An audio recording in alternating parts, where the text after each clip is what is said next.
Rekan-rekan sekalian, dimanapun Anda, jumpa lagi bersama saya Alhams Kobrollah di Respon Populer. Pada kesempatan kali ini, teman-teman sekalian, dimanapun Anda, saya mencoba untuk memberi respon saya berkaitan dengan uh, satu fenomena yang dimana menjadi sorotan publik belakangan gitu.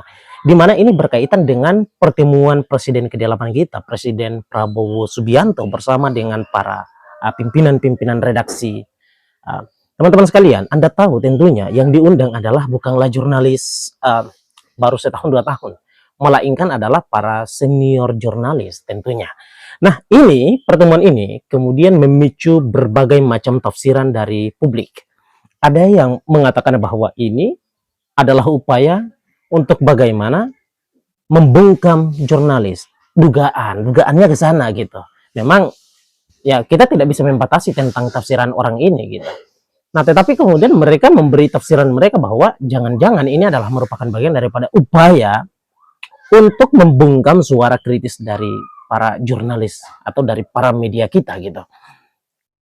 Adapun kemudian mengatakan bahwa ini baik dan bahkan memberikan apresiasi terbaik kepada Presiden Prabowo Subianto yang dianggap berani membuka ruang diskusi untuk para jurnalis, diskusi bersama dengan para jurnalis dan kemudian berbicara berkaitan dengan persoalan-persoalan yang kemudian terkini menjadi sorotan daripada publik itu sendiri, terutama adalah yang disoroti oleh jurnalis atau media. Nah, ada kemudian banyak lagi tafsiran-tafsiran lain yang dimana saya memiliki keterbatasan untuk tidak bisa mengungkapkannya secara menyeluruh di sini. Tetapi saya ingin memberikan respon saya berkaitan dengan hal ini. Yang pertama adalah tentu sebagaimana kemudian respon publik yang beredar pula. Saya mengapresiasi baik terkait dengan langkah Prabowo, Presiden kita, untuk membuka ruang diskusi, ruang dialog bersama dengan media, bersama dengan publik. Saya anggap ini adalah keterwakilan publik tentunya, karena jurnalis adalah sarana, mereka ini adalah bagian daripada sarana untuk menyambungkan antara masyarakat dengan pemerintah dan pemerintah dengan masyarakat atau pemerintah dengan publik gitu. Ya, yang tentunya itu didorong secara transparan dan terbuka di sana. Jadi mereka adalah merupakan bagian daripada keterwakilan publik. Pertemuan ini amat sangat baik gitu. Ini untuk pertumbuhan negara kita ke depannya gitu. Dan ini merupakan satu simbol bahwa di mana Presiden kita, Prabowo Subianto, ingin memberikan satu penjelasan kepada publik bahwa hari ini, pada eranya, itu akan dibukakan ruang dialog secara terbuka. Dan itu bukan berdialog dengan keterwakilan-keterwakilan presiden, melainkan berdialog langsung dengan presidennya. Nah, saya kira ini adalah satu langkah yang baik dan satu terobosan baik gitu. Yang dimana mengisyaratkan bahwa dialog itu jauh lebih baik ketimbang menunggu sampai satu persoalan itu menimbulkan gelombang massa yang besar, dahsyat, mengganggu ketertiban umum, pelayanan publik, dan lain seterusnya, baru kemudian membuka ruang dialog. Saya kira ini adalah tepat. Dan ini langkah terbaik, langkah yang paling cepat dalam konteks mengatasi persoalan-persoalan ini.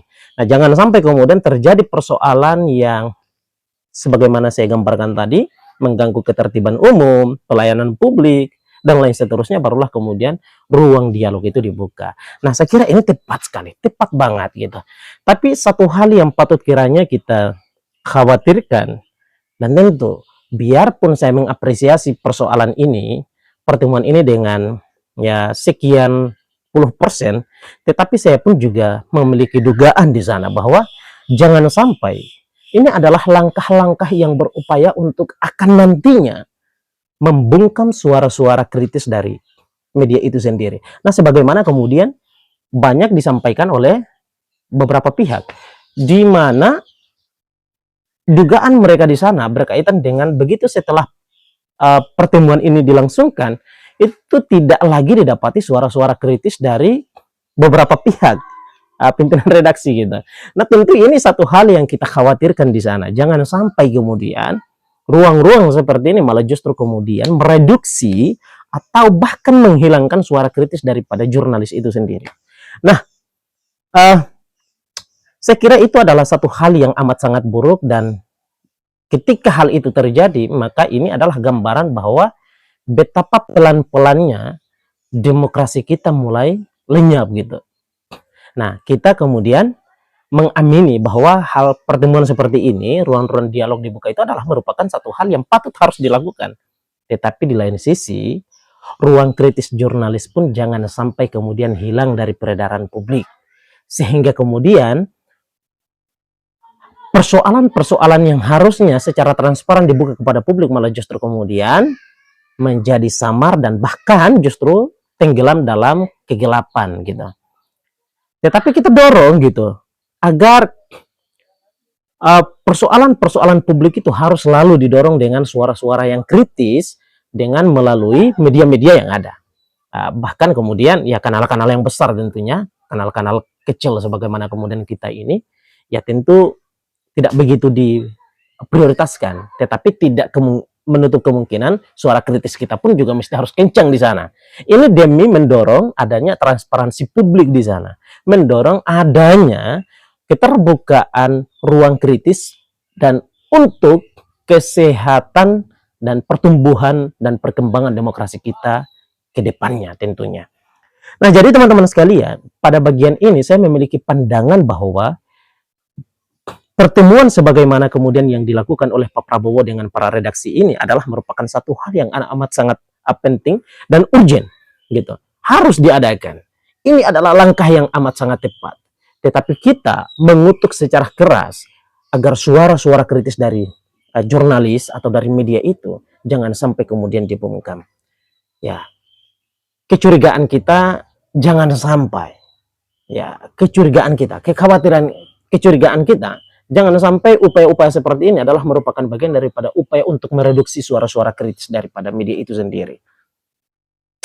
Ya, jadi kita memintakan secara tulus sebagai rakyat agar suara kritis itu jangan sampai dibungkam, suara kritis itu jangan direduksi, karena suara kritis itu adalah berkaitan dengan masa depan negara kita.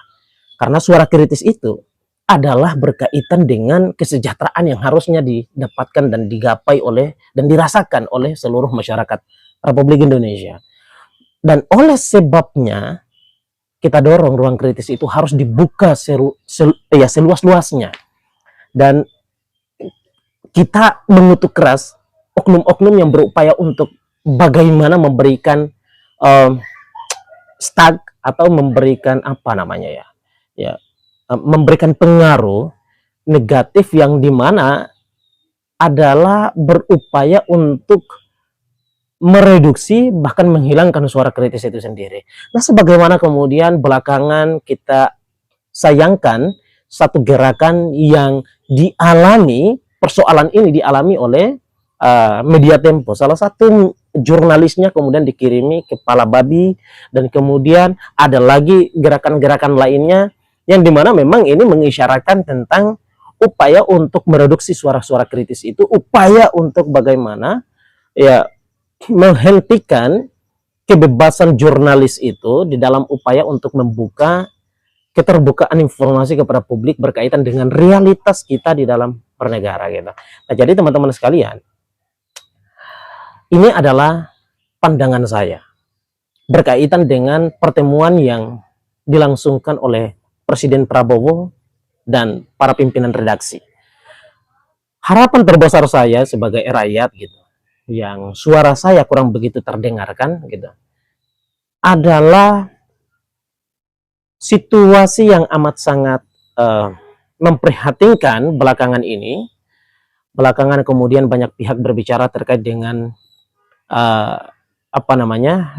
demokrasi kita yang kemudian mengalami kemunduran, bahkan kemudian berada pada posisi yang amat sangat kronis gitu. Ya, kita harapkan kemudian bisa lebih membaik melalui suara-suara kritis jurnalis yang selalu dibuka oleh pemerintah sebagai elemen pertama tentunya, sebagai yang punya banyak instrumen di dalam konteks menghidupkan dan kemudian mematikan. Nah, kita mengharapkan pemerintah membuka ruang-ruang kritis untuk media itu agar demokrasi kita selalu mengalami pertumbuhan yang baik dan masyarakat kita merasakan impact yang amat sangat positif di dalam konteks berbangsa dan bernegara. Teman-teman sekalian, bila teman-teman memiliki pandangan yang agak sedikit berbeda dengan saya, silahkan dituangkan pada kolom komentar dan kita mencoba untuk membangun ruang diskursus di sana. Terima kasih banyak teman-teman sekalian untuk memberi sedikit waktunya untuk mendengarkan suara dari rakyat kecil, pemuda awam sebagaimana saya ini. Terima kasih banyak. Assalamualaikum warahmatullahi wabarakatuh.